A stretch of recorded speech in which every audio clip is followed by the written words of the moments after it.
서울대 건설환경공학부 1학년 정원석. 그는 친구들을 만나려면 대체로 이곳에 들른다. 지금 카메라 있다고 착하고. 원석이 또한 이들과 같이 예전 중고등학교 시절 열심히 이곳을 드나들었다. 얘네들은 지금 저가 중고등학교 시절에 같이 많이 어울렸던 친구들입니다. 친구들은 원석이의 변화가 고등학교에 들어가면서부터 시작됐다고 말한다. 원석이 별명에 고릴라라는 게 있었는데 좀 고릴라가 좀 난폭하잖아요. 원석이도 성격이 좀 난폭해가지고 연락이 한동안 없다가 수능 보고 나서 지가 서울대 갔다고 전화 오는 거예요. 친구들한테. 그래서가지고 안 놀아줬거든요, 우리가. 좀 문제가 많았는데요. 학교 선생님들이 그래도 믿어주고 지가 열심히 하니까 서울대 좋은 성과로 들어간 것 같아요. 소위 잘 노는 학생, 공부하는 담을 쌓은 학생. 정원석은 어떻게 서울대에 들어갈 수 있었을까?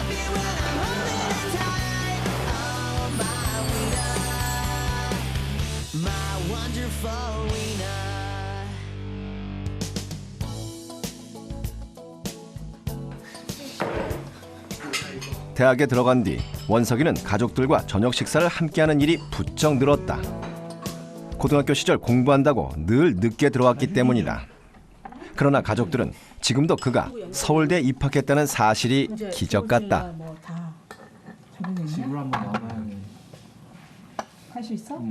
단 한 번도 생각해보지 못했던 일. 아니, 아예 대학 진학 자체를 포기했었기에 더욱 놀라운 성과였다. 엄마를 힘들게 했어요. 되게 많이. 그래갖고 많이.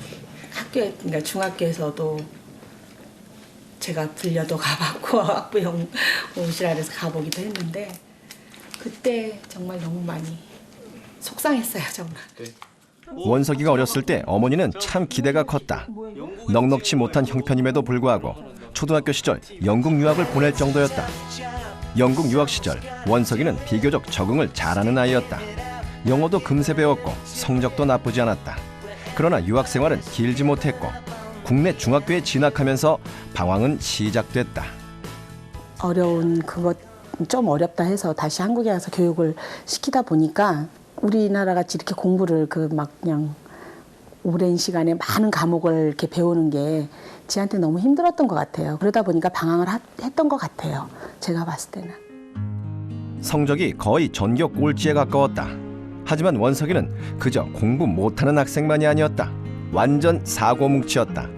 다른 학교 친구들이나 학교 내 친구들하고 불화가 있어서 티격태격 싸움한 적도 많았고요. 그리고 오토바이 같은 경우도 무면허로 이렇게 타다가 사고를 내서 어머니께서 그런 사고 비용을 지불한 적도 있으시고요. 심한 경우는 제가 이제 폭력으로 법원을 들어가서 재판을 받고 보호감찰 6개월을 받은 적도 있습니다. 상황이 이쯤 되니 원석이의 공부에 관심을 갖는 이는 아무도 없었다. 공부는 못해도 상관없다. 그저 사고만 치지 말아라. 그 당시엔 원석이를 제자리로 돌려놓는 것이 최대 관건이었다. 이거는 제 어린 시절 추억이 고스란히 담겨 있는데요. 좀 과격한 성격 때문에 친구들하고도 많이 싸우고 해서 어머니가 저랑 좀 얘기 끝에 생각해내신 게 차라리 운동을 다녀서 좀 기분 전환을 해봐라. 차라리 자세라도 보여드릴까요? 그런 상황에서 중학교를 졸업하게 됐다. 원석이는 인문계가 아닌 공고를 선택했다. 공부에 그 중학교 시절에 큰 취미도 없었고 노력도 많이 안 했기 때문에 일반 인문계 고등학교를 입학해서 열심히 공부해서 좋은 결과를 낼 수 없을 거라고 일단 많이 주눅이 들어 있었고요.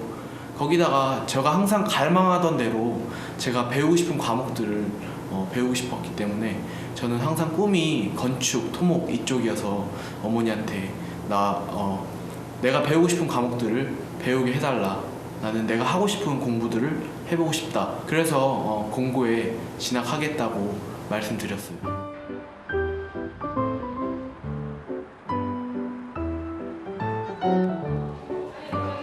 오랜만이네. 공고에 진학한 뒤 처음부터 대학 진학을 준비했던 것은 아니다. 1학년 때 원석이는 그냥 평범한 보통의 공고생이었다. 다만 차이가 있다면 원석이는 수업 시간만큼은 집중하고자 했다. 그러나 사실상 그건 참 어려운 일이었다. 그 당시 원석이네 반은 전혀 공부할 분위기가 아니었다. 처음에 제가 학교에 입학했을 때는 제가 공부를 좀 해보려고 노력을 했는데 일단 수업 분위기 자체가 조용하고 이런 침착한 분위기가 아니었고 또한 친구들, 학생들도 좀 많이 도를 지나치는 행동을 하기도 했고 좀 공격적이기도 했고요. 그리고 좀 이렇게 부드럽지 않은 면도 있었어요. 학교 수업은 주로 전공 과목에 맞춰져 있다. 수능에 필요한 과목을 공부하는 것은 아니다. 그러나 친구들은 전공조차도 관심이 없었다. 1학년이 끝날 무렵 원석이는 뭔가 결단하지 않으면 안 된다는 판단이 섰다. 처음엔 협박이었다. 그 다음엔 부탁했다.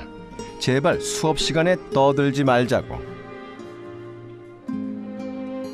처음에는 별로 효과도 없고 별 반응도 없었던 친구들이 학년이 올라가고 시간이 지나가면서 어떤 친구들은 공부에 취미를 가지기도 시작했고 또한 자신에게 맞는 대학교를 찾아보기도 했고 그러면서 저와 함께 좀 꿈에 대한 이야기를 하기 시작하면서 분위기가 많이 좋아졌어요.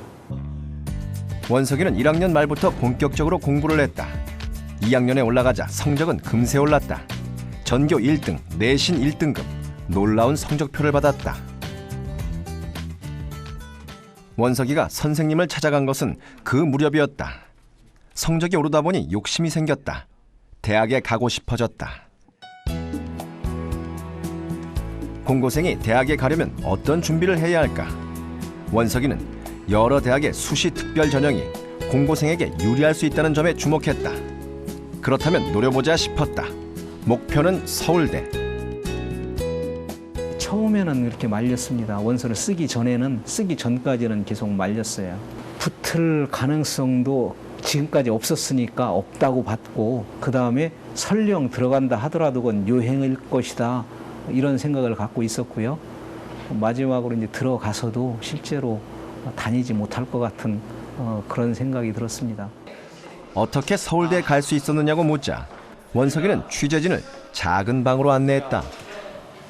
혼자서 공부했던 방이에요. 진짜 완전 지옥 같았던 곳. 여기에 책상 놨고 이런 건 없었고 혼자 공부했는데 그때 진짜 너무 외롭고 너무 지옥 같았고 너무 힘들었죠. 진짜 저한테는. 2학년 1학기 때의 일이다. 처음엔 마치 감옥 같았다. 답답하고 두려웠다. 그러나 원석이는 수능이 끝날 때까지 매일 저녁 이 방에 있었다. 대부분의 실업계 고등학교는 야간 자율학습이 없어요. 그래서 제가 뭐 학원도 다니고 집에서도 공부를 해봤는데 잘 안 된다는 소식을 선생님께서 들으시고 선생님이 너 차라리 학교에서 공부를 야간 자율학습을 혼자 한번 해보는 건 어떻겠냐라는 말을 하셔서 교무실 옆에 조그만 방을 마련해 주셔서 제가 거기서 공부를 하게 됐죠. 선생님의 특별 배려로 이 방은 오로지 원석이 단 한 사람을 위한 공간으로 변모했다. 책과 문제집들을 옮겨놓자 작은 독서실이 되었다. 이제 원석이의 경쟁자는 학교 친구들이 아니다. 수능을 준비하는 전국의 60만 명 친구들과 겨뤄야 했다. 원석이가 처음으로 진지하게 맞부딪힌 공부. 그러나 그 공부는 너무 어려웠다.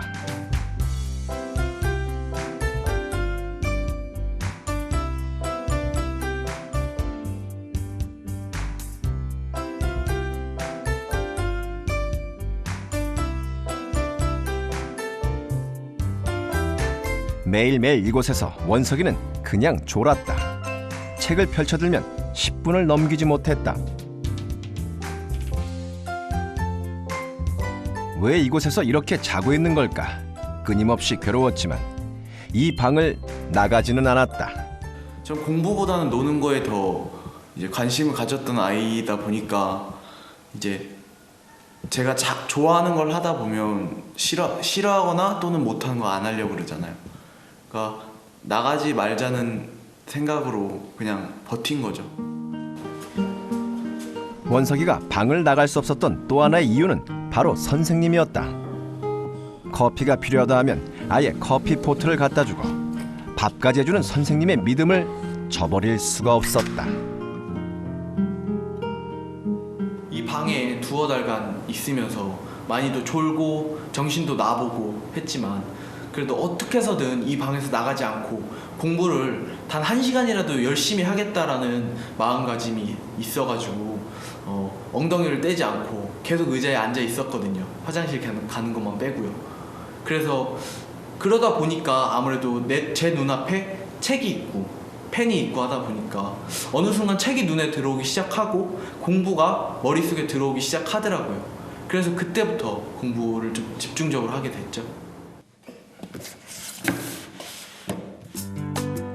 마음을 다잡은 원석이가 처음 도전한 과목은 영어. 초등학교 시절 유학 경험을 되살린다면 영어는 금방 따라잡을 수 있을 거라는 내심 은근한 자신감이 있었다. 처음엔 교과서를 그냥 읽었다. 무슨 뜻인지 몰라도 계속 읽었다. 우선 이렇게 해야 졸리는 걸 막을 수 있었다. 한 줄도 빠짐없이 다 줄그면서 읽었어요. 그냥 줄만 계속 그었어요. 줄그면서 그 눈이 그 펜에 잉크를 따라가도록 유도했죠. 꼼꼼하게 교과서와 참고서를 읽다 보니 대략 무슨 뜻인지 알 것도 같았다. 그래서 문제집을 풀었다. 하지만 결과는 참담했다. 20%도 맞추지 못했다. 왜 이럴까? 고민 끝에 모르는 단어를 한번 체크해봤다. 의외로 상당히 많았다. 대충 다 안다고 생각했는데 사실은 제대로 아는 게 거의 없었다. 제일 막히는 게 첫 번째로는 단어였어요. 제가 어휘력이 부족해서 수능 외국어 영역에선 상당히 어려운 단어들이 많이 나오더라고요. 보통 일상생활에 쓰이지 않는 단어들도 많이 나오고요. 그래서 저에겐 그런 것들을 좀 숙지하는 게 가장 힘든 점이었어요. 기초가 부족할 땐 처음으로 돌아가는 수밖에 없다. 원석이는 초등학생, 중학생들이 주로 보는 단어책을 가져다 외우기 시작했다.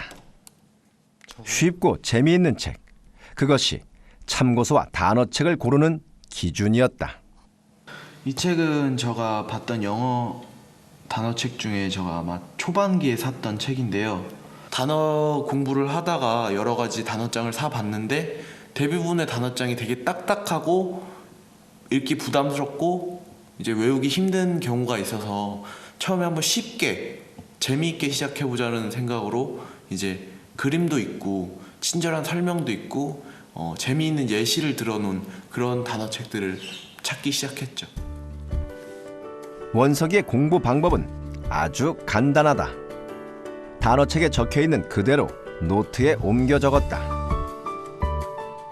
접두사나 접미사, 동사, 형용사 변형, 발음, 어원까지 단어를 정리하는 방법은 여러 가지가 있지만 원석이는 그런 걸 따져볼 형편이 아니었다. 책 순서에 따라 적고 무조건 외웠다. 처음엔 눈으로 외웠다. convert. 그런데 집중력이 자꾸 떨어졌다. 그래서 이번엔 소리 내서 외웠다. 이때 원석이가 가장 중요하게 여긴 것은 자기 손으로 단어를 직접 옮겨 쓴 노트였다. 처음에 되게 이런 책들을 그냥 읽는 게 되게 전 불편했거든요.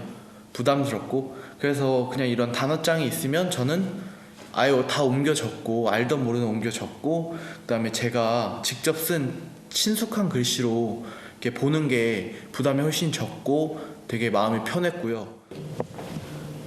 처음 공부를 시작한 원석이에게 필요한 건 지속할 수 있는 힘. 내가 해낼 수 있다는 자신감이었다. 펼쳐보면 겁부터 나는 참고서나 단어책 대신 원석이는 꼼꼼하게 자신의 노트를 만들기 시작했다. 이것 또한 만드는 방법은 간단하다. 한 면에 쭉 단어를 적고 다른 쪽 면을 접어 뜻을 적어본다. 그리고 다시 펼쳐서 답을 맞춰보면 된다. 이렇게 하면 공부 과정이 노트에 쭉 기록되면서 한눈에 들어온다. 여기를 가려서 체크를 해봐요. 근데 체크를 해봤을 때 오늘이건 내일이건 다음에 또 체크를 해봤을 때 모르는 단어가 있다면 뒷장으로 넘어가서 모르는 단어를 다시 쓰는 거죠. 그럼 모르는 단어를 다시 쓰면 그 모르는 단어를 다시 한번 체크해보고요. 이런 식으로 단계적으로 모르는 단어를 줄여나가면 정말 자기가 모든 단어를 다 알았을 때쯤에 이 단어장이 꽉 차겠죠? 그럼 만족감도 늘고 그 다음에 모르는 단어도 거의 없어지고요. 그 다음에 자기한테 친숙한 글씨의 단어장이 생기는 거니까 나중에 까먹더라도 다시 볼 수 있죠. 내가 만든 공책, 내가 만든 단어장. 친숙한 노트가 생기자 공부에 대한 두려움, 거부감도 줄어드는 듯 했다. 근 2달에서 3달간 저는 이 단어를 극복 안 하면 안 된다는 심정으로 공부를 했어요. 그래서 무작정 일단 책에 있는 내용들을 노트에 옮겨 적은 것을 제 손에 들고 다니면서 제게 주어진 모든 시간들을 투자했어요. 화장실을 가든 밥을 먹든 버스를 타든 집에서 자기 전이든 이 얇아진 노트들을 들고 다니면서 계속 공부를 했죠. 단어에 자신감이 생기자 원석이는 2번째 단계 문제풀이를 시작했다. 모의고사 문제풀이의 핵심은 시간. 정답을 모두 맞춘다 해도 시간 안에 풀어내지 못하면 말짱 헛일이다. 원석이는 친구들이 시간이 부족해 제대로 문제를 풀지 못한다는 걸 알고 있었다. 2학년 여름방학이 끝난 뒤 자신감이 충만한 상태에서 모의고사 문제를 풀었는데 2시간이 넘게 걸렸다. 몇 개 틀렸느냐 하는 건 문제가 아니었다. 이때 원석이는 소위 말하는 슬럼프에 빠져들었다. 해도 끝이 보이지 않는 공부. 조금씩 회의가 밀려들었다. 이렇게 한다고 해서 과연 서울대에 갈 수 있을지 점점 자신이 없어졌다. 성적은 어느 정도 선에 멈춰 있지. 거기다 학생들은 밖에서 신나게 놀고 친구들은 가끔 요 앞에 찾아서 야 원서가 나와 하는데 그걸 참아내야 되고, 그리고 잠깐 나갔다 하면 선생님께서는 빨리 들어가라고 혼을 내시고, 그러니까 우울하기도 했고 많이 주눅이 든 시기였죠. 공부에 집중하지 못하는 시간이 점점 늘어갔다.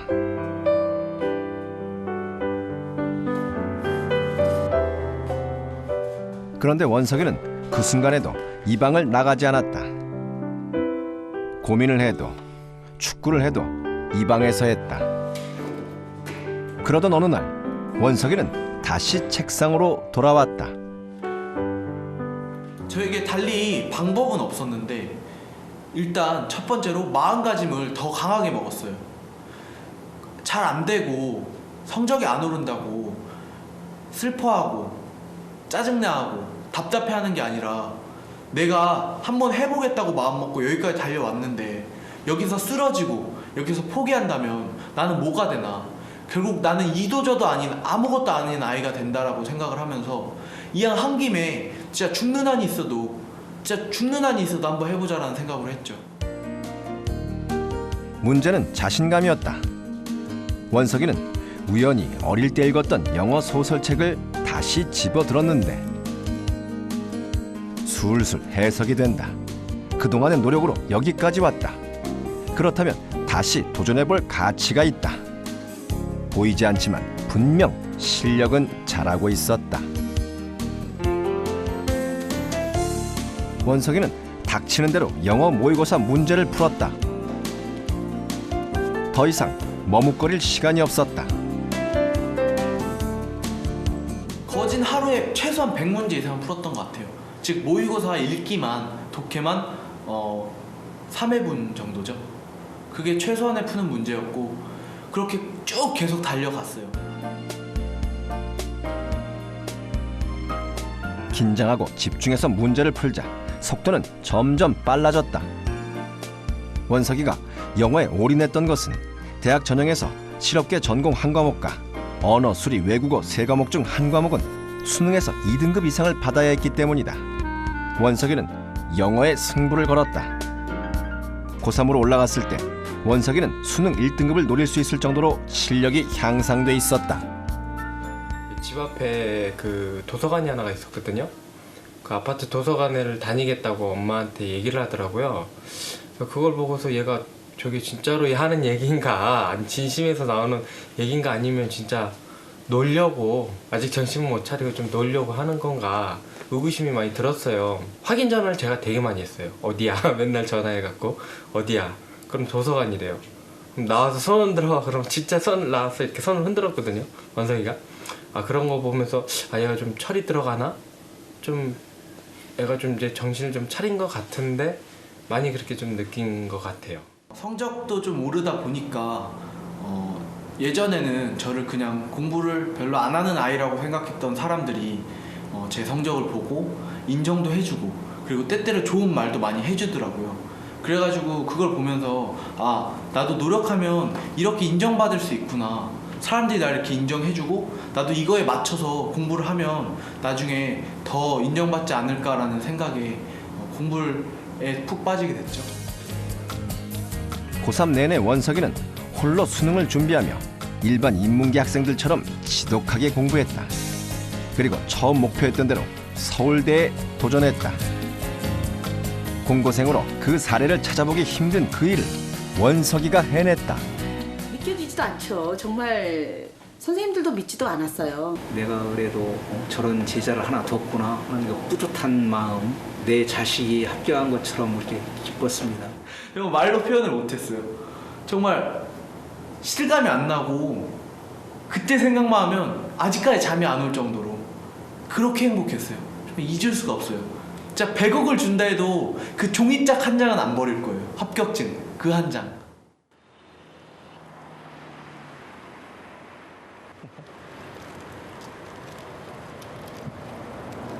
처음 들어왔을 때 뭐랄까, 그때 제 자신한테 그런 말 했어요.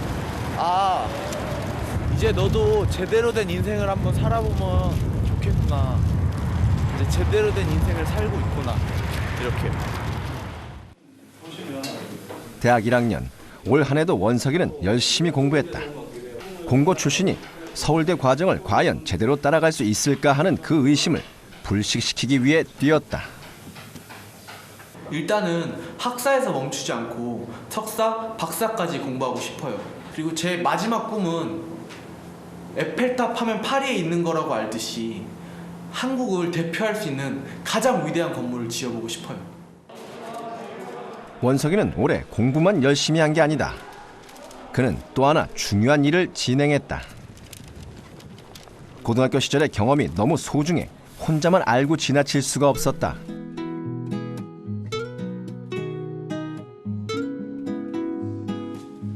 올 한 해 원석이는 학교 후배들의 공부를 돌봐줬다. 이 후배들은 수시에 합격하고 수능을 기다리고 있다. 수시는 붙었잖아. 네. 너 상기대 붙었고 동국대하고 동국대 1차 발표 언제 나? 2차 11월 9일 날. 11월 9일 날? 네. 까꿀로 했어요. 기억이 뭐야 지금? 공고생이라고 대학 진학이 불가능한 것은 아니다. 결국 대학에 가느냐 못 가느냐 하는 것은 누가 얼마나 열심히 공부했느냐 그 점에 달려있다. 원석이는 공부뿐 아니라 일일이 생활지도까지 하면서 후배들을 도왔다. 네. 또 여러 가지 생각해 본다 해도 10,-90. 그는 공고생 중에 더 많은 대학 진학자가 나오길 원한다. 서울대 도전자가 또 나타나길 바란다. 행동이 없는 계획은 단지 기분 좋은 낙서일 뿐이고, 노력이 없는 요령은 결국 결과가 없는 행동일 뿐이에요. 한마디로 가장 첫 번째로 와야 될 것, 가장 중요한 건 노력과 시간 투자라는 거죠. 시간은 배신하지 않는다는 말이 있잖아요. 우리는 하면 된다는 말을 알고 있다. 원석이는 그 말이 아직 유효함을 입증해 보여줬다. 누구나 그 신화의 주인공이 될 수 있음을 말이다.